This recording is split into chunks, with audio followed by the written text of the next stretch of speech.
And now for a discussion with Her Royal Highness Princess Sumaya bint Al Hassan on the impact of science and technology on MENA citizens. What is required to prepare researchers, innovators, scientists, and entrepreneurs, taking into consideration engagement of all society? Please welcome Her Royal Highness Princess Sumaya bint Al Hassan, President of the Royal Scientific Society, on stage, and Mrs. Ruba Darwish, Country Manager, BMB, Board Member of Intaj at BMB Group.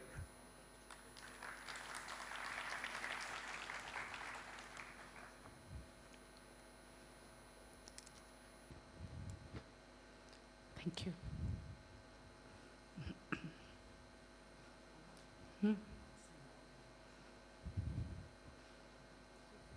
Yes, please.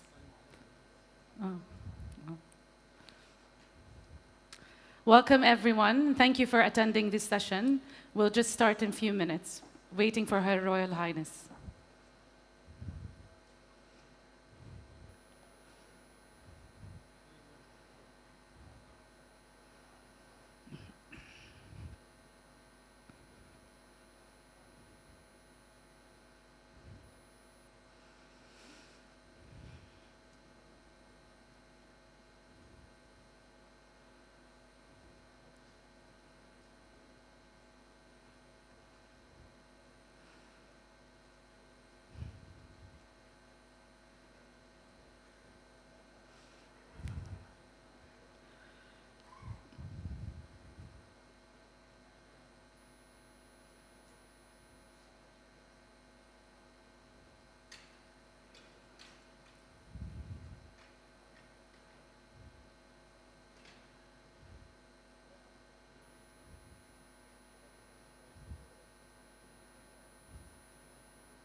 Such a pleasure.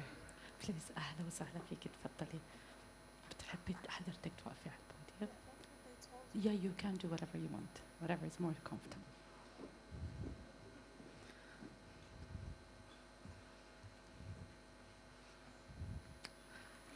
I'll just come a little bit closer. Okay, so we'll have a dynamic session with Your Royal Highness. Oh, I hope so. Your Royal Highness, you have always been an advocate of a progressive approach when it comes to delivering education that pushes innovation forward. The founder of Princess Sumaya University College for Technology, which I'm personally a proud graduate of. Thank you. The president of Royal Scientific Society, founder of Queen Rania Center for Entrepreneurship, and the president of the World Association of Industrial and Technological Research Organization. Today, I cannot be more honored to have this chat that focuses on bridging the gap between science, technology, and entrepreneurship in the MENA region. So I'd start my questions, Your Royal Highness. In your opinion, why does MENA region lag behind in R&D and innovation? Is it related to financial restraints, or is it an ecosystem issue? Well, first of all, thank you very much for having me here, Your Excellencies, ladies and gentlemen. It's a privilege always to be at the MENA ICT Forum, and I feel this year it's something of a reunion and a homecoming. So I'm delighted to be here, and I'm always delighted to see graduates as well in such prominent positions. So thank you to you and for remembering PSUT as well. I think most people would admit that this is a complex issue with multiple causes and challenges, but I also think that we're hard on ourselves in the MENA region. Yes, there are challenges, but I don't think we can keep on saying that we're lagging behind. I think so many activities in the MENA region are proving that we're there, and I think today is an example of that. However, yes, we do have challenges, and probably we have to say that most people would admit that this is a complex issue with multiple causes and challenges. However, out of a complexity of those challenges, we may draw more positive and innovative solutions to start tackling it. So, to begin with, there is certainly a lack of large-scale funding. I think that remains one of our biggest issues. And the funding that exists often lacks a strategic context. This severely lessens. This is talking to me, so sorry. I'm hearing myself twice. That's okay. This severely lessens the bang for every buck. The fact is, non-strategic funding is both wasteful and ineffective. Secondly, we suffer from a severe lack of access to infrastructure in our part of the world. Researchers and entrepreneurs have poor access to hardware and facilities that would allow them to develop, experiment, and adapt.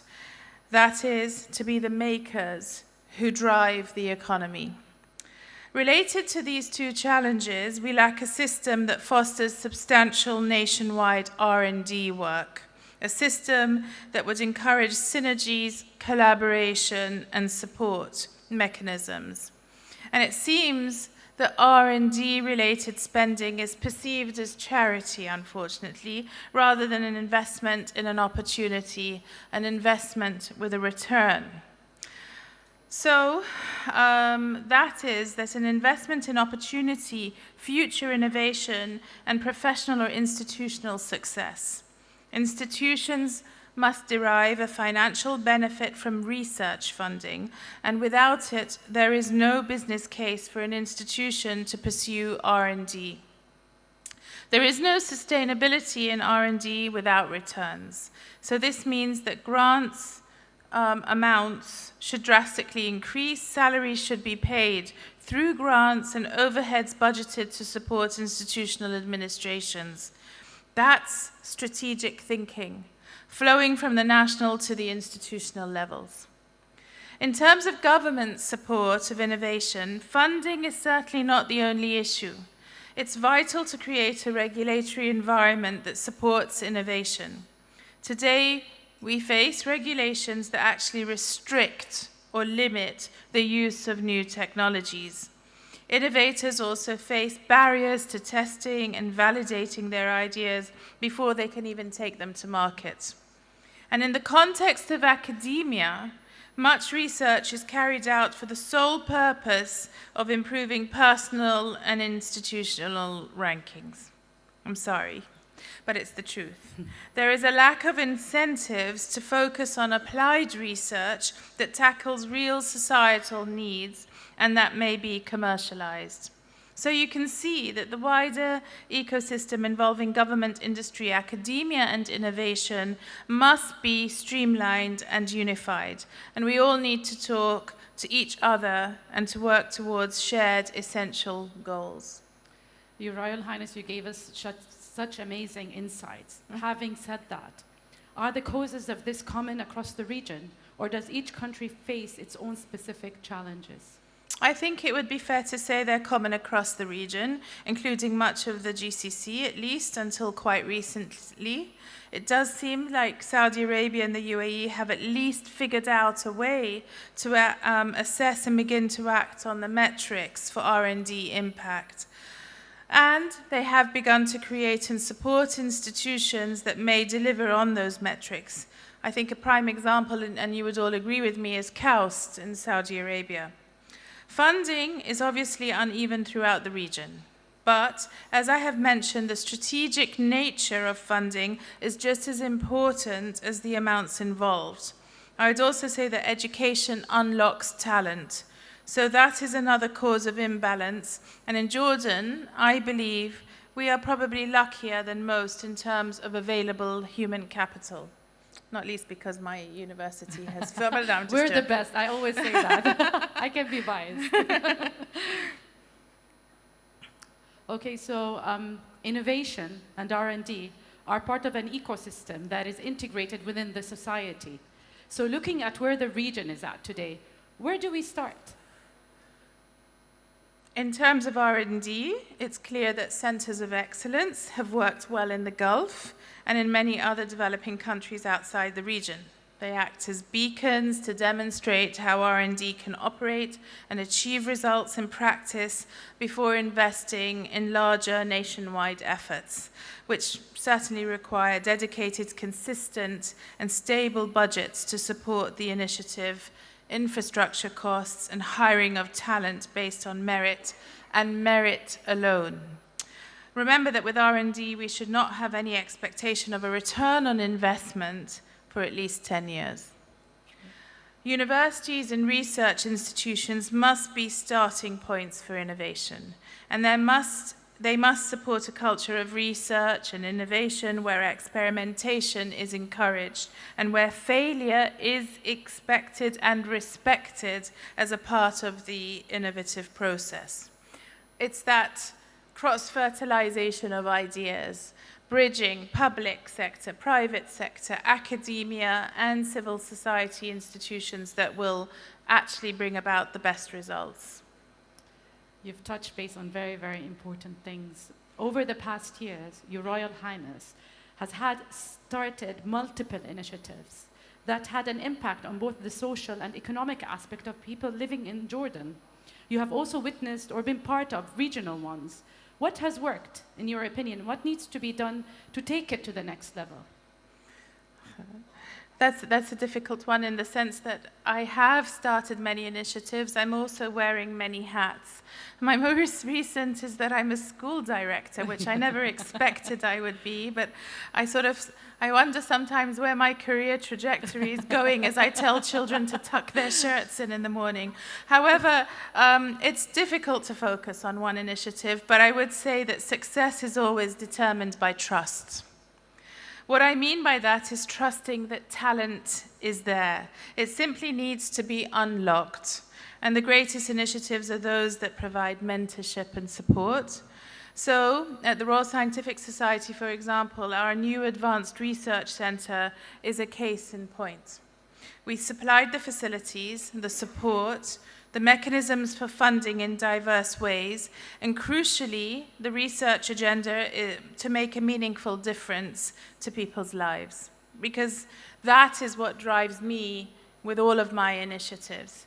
At the end of the day, bint abui, and I believe that serving my country, thank you, serving my country is my mission, and it really doesn't matter whether I'm wearing my PSUT hat, my RSS hat, my ABS hat, my Jordan Museum hat, or even president of the Handball Federation, which, believe it or not, I am as well. For me, it's all about Jordan, and it's all about how we can make sure that the best talent is always supported, because I believe in Nahj, which I was brought up on, which is khidmat alam wa khidmat watan. However, I also believe that we have to invest in people, and that was something that, as you all know, my late uncle King Hussein always talked about, the investment in people, in al-insana aghla ma namlik. So what amazes me is that the talent to participate was there. And beyond even my expectations, we were able to get ARC up and running. Trust that the talent is there and trust in their potential, and then lay a path for them. That's what we do at PSUT, that's what we do at RSS, that's what we do at IPARC, and that's what we do at the Queen Rania Center for Entrepreneurship. Honestly, you're such a role model we all look up to. So, having said that, what do you believe are the risks we might face if we do not catch up with the rest of the world in R&D? Well, certainly we risk a continuation of the brain drain that has deprived us of our best talent for many generations now. I think people have to have an optimism. They have to feel that they are going to be trusted, that if they fail at first, quoting Robert the Bruce, try, and try again. I don't think we give enough people the chance of trying. But that also means that societal, economic, and environmental problems will become much more acute and more damaging.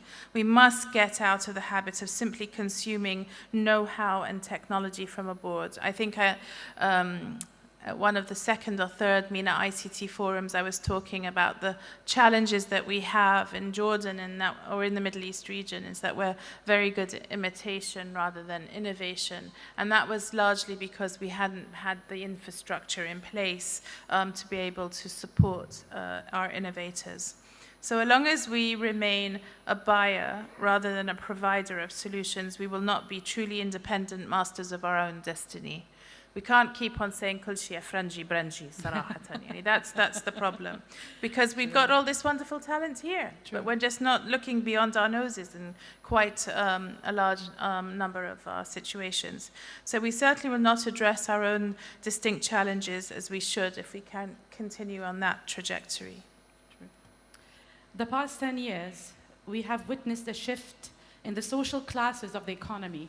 Entrepreneurs and startups, even SMEs, are now driving the economy forward. As an advocate of innovation in the region, how do you believe we can help them pivot and grow?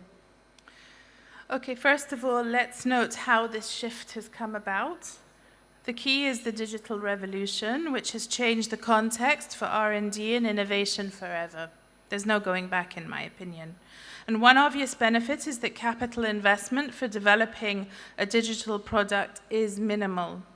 This certainly helps to stimulate the economy and has the potential to involve a greater number of innovators.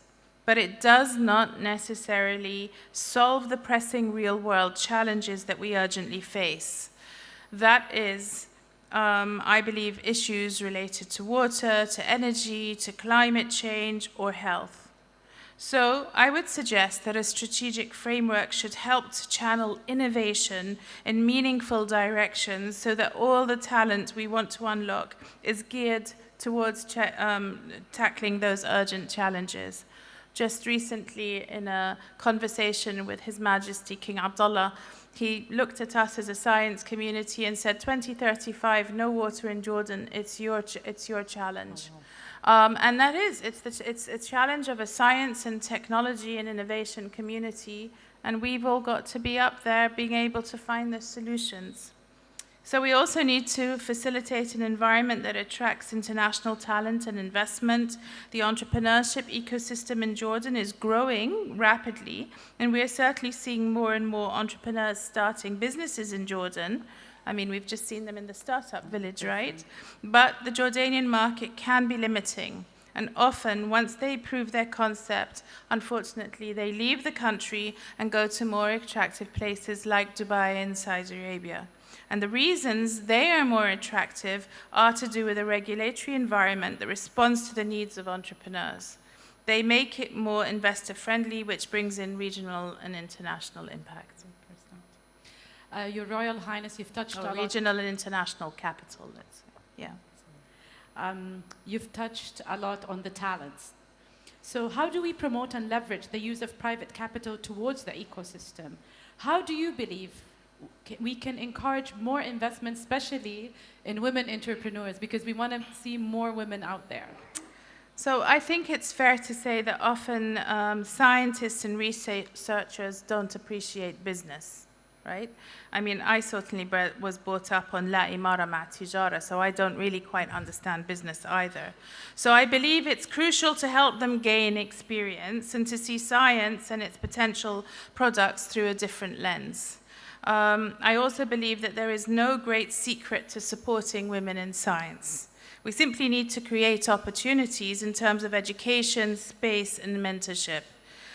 The talent is there, as I said, and is refreshed with every new generation. We simply need to help unlock it. In fact, the majority of my materials discovery research units at the RSS are women.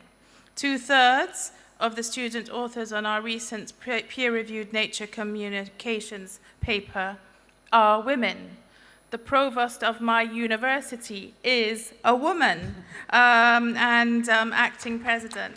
So not only was that, she was also the first dean of any engineering school, female dean of any engineering school in Jordan. So incredibly proud of you, Dr. Wijdan. Yes, clap. All of them have tapped in simply because they were given the opportunity. And I wouldn't even say we need to give them a voice because they have that already. Perhaps we just haven't listened properly before. So we all need mentors at early and mid-career level, and this is particularly true for female innovators and entrepreneurs. They need to see where they could be in terms of a successful career trajectory further down the line, and they need to learn from women who have been through what they are experiencing. 100%. This was such a pleasure. It was such an honor. We always love the insights you give us. You truly are an inspiring role model. So thank you very much for being with us. Thank you all. Thank you. If I can just take this opportunity, you mentioned the World Association of Industrial and Technical Research Organizations, WAITRO. Actually, today, WAITRO are celebrating their summit, 2022 summit and General Assembly, where they will be electing a new president. I was very privileged to have been president of WAITRO since 2019 when I was elected for Jordan and for the Royal Scientific Society. I'd like to take this opportunity to thank WAITRO and the WAITRO member community, family of organizations for having elected me, and I wish the new president of WAITRO every success going forward. Thank you very much to all of you. Thank you. Thank you.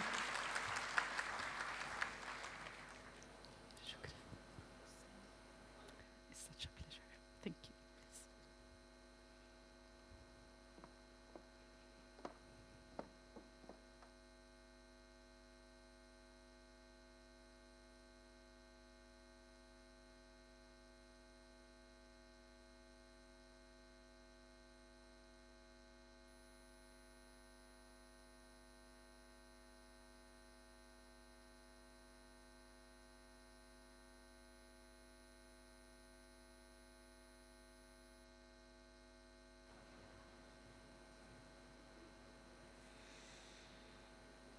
Many thanks to Her Royal Highness for that inspiring discussion.